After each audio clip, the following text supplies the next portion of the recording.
राम राम साथियों। तो ये क्वेश्चन बेसिकली जे एडवांस 2025 में पूछा गया है। इजी प्रॉब्लम है। अगर जो कंडीशंस पहले से गिवन है इसमें उनका रिजल्ट आपको पता है तब, ठीक है।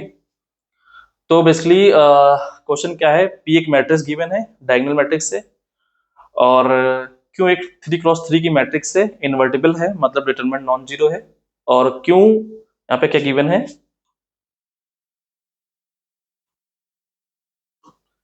क्यों इनवर्स इक्वल टू क्यों ट्रांसपोज। ओके, इसका मतलब क्यों अगर इन्वर्टिबल है तो क्यों से हम क्या कर सकते हैं, प्री मल्टीप्लाई कर सकते हैं। तो क्या आ जाएगा, यहाँ पे आई आ जाएगा और यहाँ पे क्या आ जाएगा, क्यों क्यों ट्रांसपोज। ओके, और अगर हम पोस्ट मल्टीप्लाई कर दें तो क्या आ जाएगा, क्यों ट्रांसपोज इंटू क्यों इक्वल टू आई। ओके, तो बेसिकली क्यों क्या आ गई, ऑर्थोगोनल मैट्रिक्स आ गई, ठीक है। ये हमें गिवन है, ठीक है। और क्या गिवन है, P Q equal to Q P, मतलब बेसिकली पी और क्यू आपस में क्या कर रही हैं, कम्यूट कर रही हैं। ओके, तो P Q equal to Q P, इसका मतलब पी और क्यू आपस में कम्यूट कर रही हैं। ये हमें गिवन डेटा है, ठीक है। तो हमें क्या करना होता है, क्वेश्चन देखने के बाद जो गिवन डेटा है और जो पूछ रहा है, ठीक है, जो पूछ रहा है उनके बीच हमें क्या जानकारी पता है, उनके बीच जो रिजल्ट हमको पता है उनको रिकॉल करना होता है, ठीक है। तो आइडिया फिर डेवलप करना होता है कि क्या आइडिया हमारे पास है, ठीक है। तो आइडिया क्या है, ठीक है, ये सोचना पड़ेगा, हाउ टू थिंक। ओके, तो बेसिकली क्यों क्यों ट्रांसपोज अगर आई होता है तो हमें क्या पता होता है, ये सबसे पहले माइंड में हमारा आता है, ठीक है। और P Q equal to Q P, ठीक है। तो अभी इसके बारे में मैं बात करता हूं, लेकिन P Q equal to Q P कर लेते हैं। पी क्यू मतलब क्यू एक हमने मैट्रिक्स ले ली, A1 A2 A3 B1 B2 B3 C1 C2 C3, ठीक है। तो ये क्यों अगर मैट्रिक्स हमने ले ली तो P Q into Q P करते हैं, ठीक है।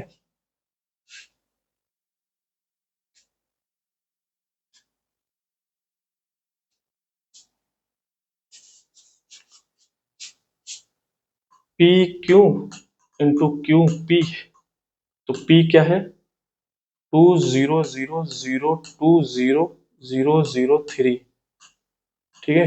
क्यों क्या है, A1 A2 A3 B1 B2 B3 C1 C2 C3, ठीक है, इक्वल टू क्यों A1 A2 A3 B1 B2 B3 C1 C2 C3 into 2 0 0 0 2 0 0 0 3, ठीक है, क्लियर। ओके,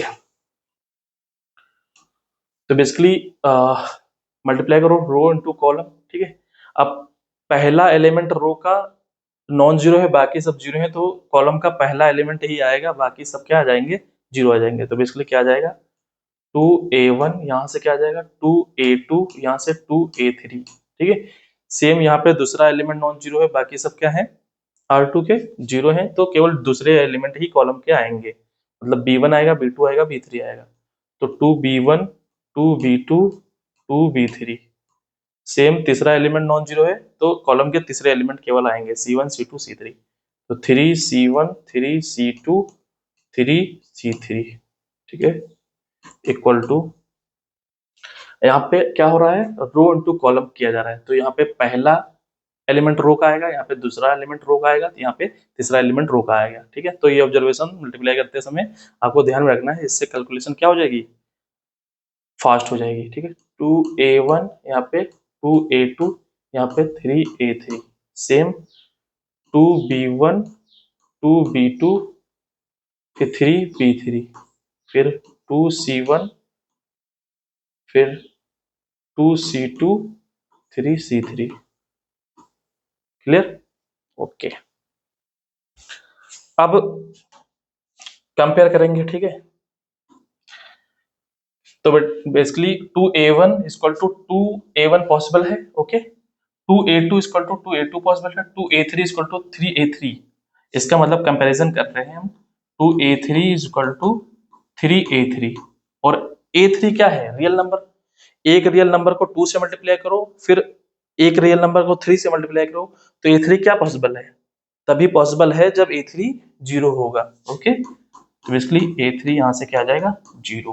ठीक है, again 2b1 2b1 2b2 2b2 2b3 3b3, तो 2b3 इक्वल टू 3b3। यहां से क्या पता चला कि b3 क्या है? जीरो है। क्लियर? फिर 3c1 2c1, यहाँ से 3c1 equal to 2c1 implies that c1 equal to zero. 3c2 equal to 2c2, not possible. 3c2 equal to 2c2 implies that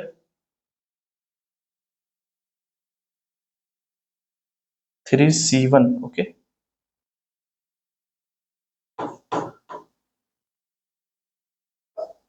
3c2 equal to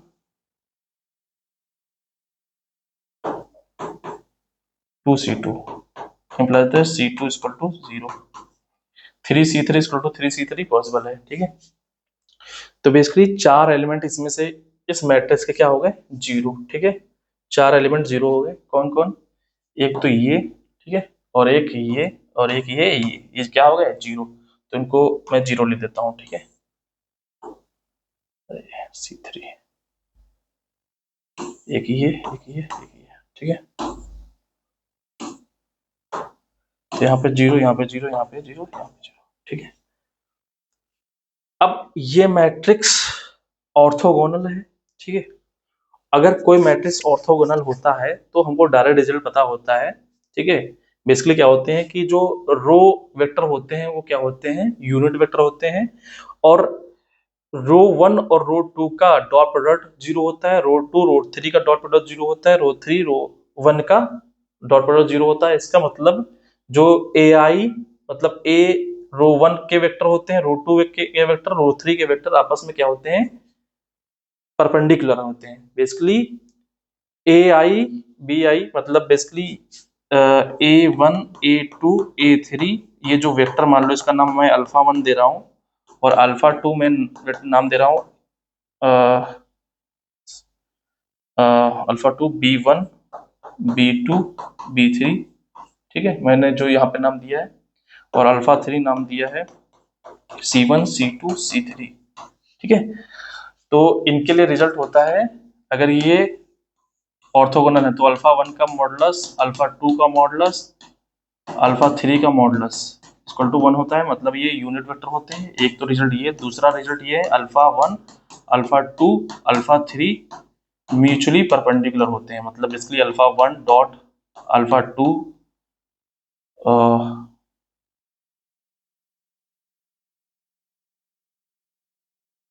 alpha two into alpha two dot alpha three, ये सब क्या होते हैं? Zero.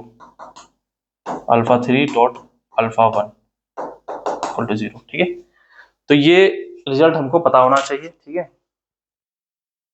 Okay.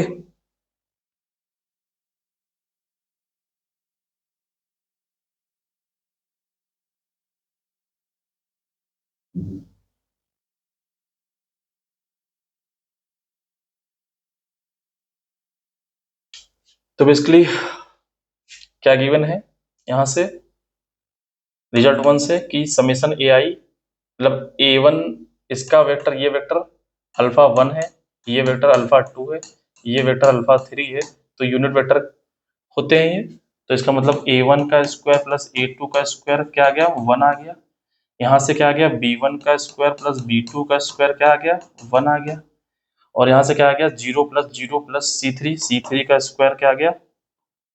ये भी आ गया one. इसका मतलब सी थ्री की वैल्यू कितनी आ गई? प्लस वन और माइनस वन। ठीक है, अच्छा, ये तीन कंडीशन आ गई हैं। एक कंडीशन और है कि ये परपेंडिकुलर होती हैं आपस में, तो ए वन बी वन। चौथा point A one B one A two B two और plus zero into zero zero. ठीक है, फिर इसको इससे करेंगे जीरो आ जाएगा।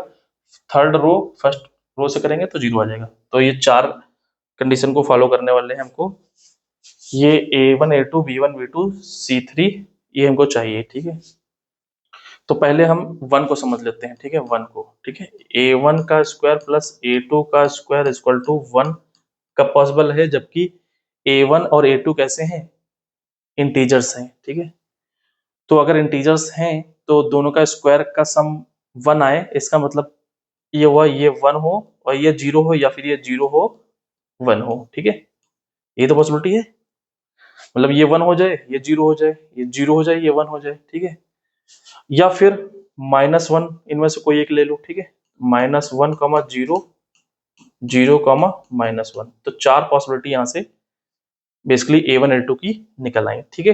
फिर B1 B2 के लिए सिमिलरली B1 का स्क्वायर प्लस B2 का स्क्वायर इक्वल टू 1 कब पॉसिबल है, जब ये 1, 0 और 0, 1 हो जाए, या फिर -1, 0 और 0, -1 हो जाए, ठीक है। तो 4 पॉसिबिलिटी यहाँ से निकल आई, ठीक है, ओके। और C3 की +-1 तो है ही है, मतलब C3 की कितनी पॉसिबिलिटी है, 2 हैं, ठीक है, क्लियर।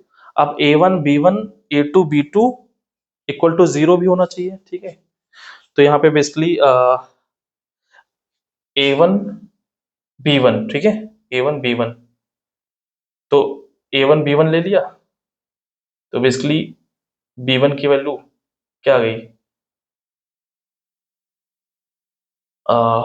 A1 B1, मतलब बेसिकली जो पेयर निकालने हैं वो क्या क्या होंगे, एक बार मैं बताता हूँ, ठीक है।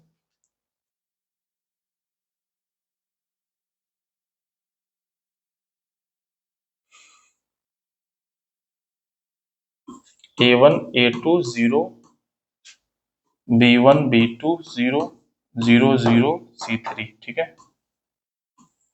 क्लियर। ये हमारी क्यों है, ठीक है, सारी पॉसिबिलिटी आ चुकी है। अब हमको चेक करना है क्या क्या पॉसिबिलिटी है, ठीक है।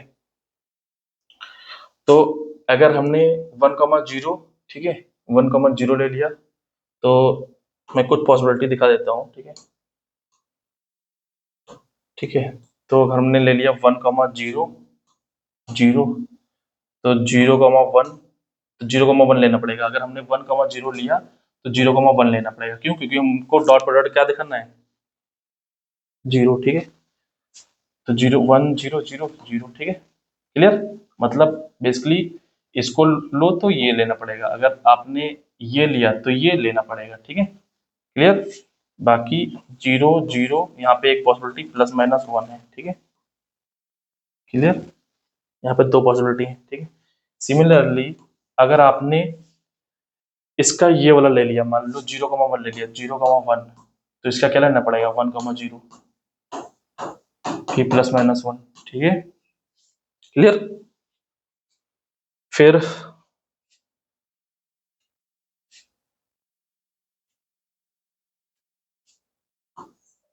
आपने अगर -1, 0 ले लिया, -1, 0, तो यहाँ पे क्या लेना पड़ेगा, -1, 0 अगर ले लिया आपने, तो बेसिकली यहाँ पे 0, 1 ले सकते हैं, ठीक है। इसकी 0, 1 ले सकते हैं, 0, -1 भी ले सकते हैं, ठीक। तो यहाँ पे ऐसा कर सकते हैं यहाँ पे, ठीक है। सिमिलरली इसी में बढ़ा लेते हैं, ठीक है। 1 0, 1 ले लिया तो यहाँ पे +-1 ले सकते हैं, ठीक है, क्लियर। और अगर हमने ये ले लिया तो यहाँ पे भी +-1 का ले सकते हैं, ठीक है, क्लियर।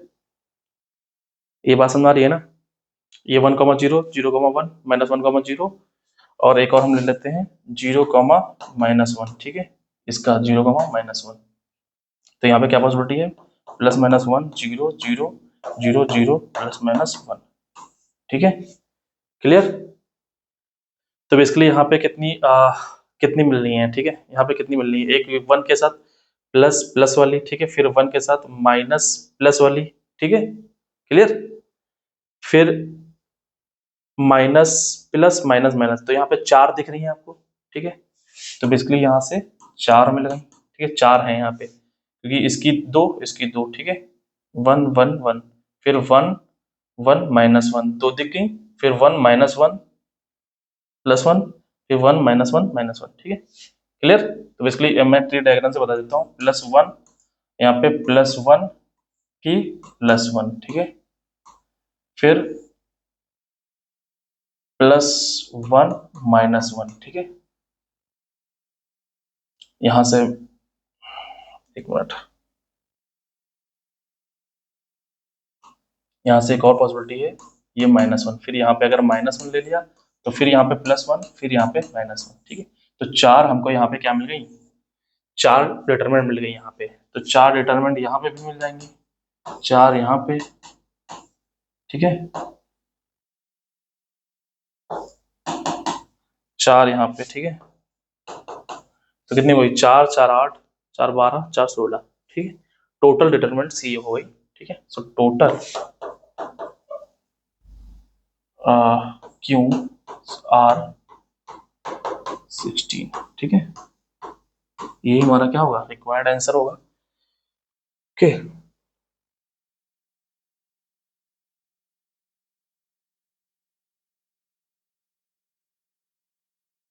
तो बेसिकली 16 ये है, ठीक है।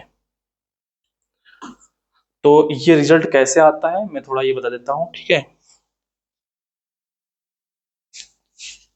यहाँ पे मान लो मैंने क्यू ले ली, A1 A2 A3 B1 B2 B3 C1 C2 C3, ठीक है। और ये मान लो अल्फा 1 है, ये मान लो अल्फा 2 है, ये मान लो अल्फा 3 है। अल्फा 1 वेक्टर, ठीक है, अल्फा 1 वेक्टर क्या है बेसिकली, अल्फा 1 वेक्टर है A1 A2 A3, alpha 2 vector क्या है B1 B2 B3, ठीक है। अल्फा 3 वेक्टर क्या है C1 C2 C3, ठीक है। अब क्यू इंटू क्यू ट्रांसपोज करने जा रहे हैं, ठीक है। तो क्यू इंटू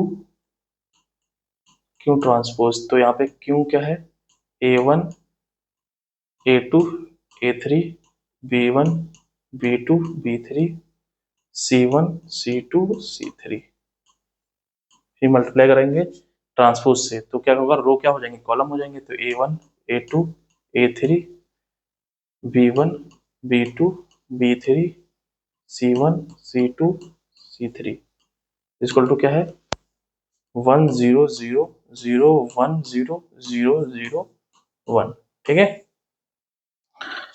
अब मल्टीप्लाई कर दो, ठीक है। तो बेसिकली क्या करेंगे, फर्स्ट रो फर्स्ट कॉलम से करेंगे, तो A1 का स्क्वायर A2 का स्क्वायर प्लस A3 का स्क्वायर, तो बेसिकली क्या आ जाएगा समेसन AI², ठीक है। फिर यहाँ से क्या आ जाएगा A1 B1 A2 B2 A3 B3, ठीक है। तो basically A1 B1 A2 B2 A3 B3, ठीक है, क्लियर। फिर यहाँ पे A1 C1 A2 C2 A1 C1 A2 C2 A3 C3, ठीक है। तो बेसिकली ये क्या आया है, ये आया है अल्फा 1 डॉट अल्फा 2, ठीक है। ये बेसिकली क्या आया है, this is alpha 1 dot alpha 2, ये क्या है अल्फा 1 डॉट अल्फा 3, ठीक है, ओके। फिर यहाँ पे क्या आ जाएगा, इसको फर्स्ट कॉलम से मल्टीप्लाई करेंगे A1 B1 A2 B2 A3 B3 summation BI का स्क्वायर, फिर ये क्या आ जाएगा B1 C1 B2 C2 B3 C3, फिर third row first column A1 C1 A1 C1 A2 C2 A3 C3, ठीक है।